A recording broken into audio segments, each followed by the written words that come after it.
ताज्या बातम्यांसाठी महान करेला सबस्क्राइब करा आणि बेल आयकॉनला क्लिक करा। निपाणी येथील पुरातन श्री विठ्ठल मंदिरात विविध कार्यक्रम।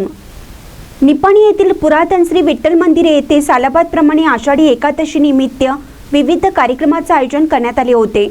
पहाटे काकड आरती केल्यानंतर निपाणकर राजघराण्याचे श्रीमंत दादाराजे निपाणकर, साहिल शहा तसेच दीपक राऊत व शिल्पा राऊत यांच्या हस्ते श्री विठ्ठल रुक्माईला अभिषेक करण्यात आला। सकाळी 7 वाजता पूजा व महाआरती करण्यात आली। त्यानंतर लगेच पालखी व दिंडी प्रदक्षिणा करण्यात आली। यावेळी शेकडो भाविक उपस्थित होते। मंदिराच्या भोवताली असणाऱ्या गल्ली मार्गे परत मंदिरापर्यंत वाजत गाजत दिंडी प्रदक्षिणा घातल्यानंतर श्री विठोबा देव प्रतिष्ठान उत्सव कमिटी निपाणी यांच्या वतीने श्रीमंत दादाराजे निपाणकर यांचा शाल श्रीफळ देऊन तिप्पेसर यांच्या हस्ते सत्कार करण्यात आला।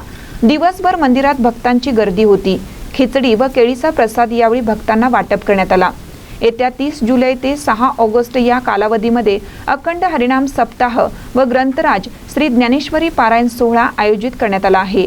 सर्व भक्तांनी या कार्यक्रमाला हजर राहून कार्यक्रमाचा आनंद द्विगुणित करावा असे आवाहन श्री विठोबा देव प्रतिष्ठान श्री विठ्ठल रुक्मिणी मंदिर कमिटीतर्फे करण्यात आला आहे।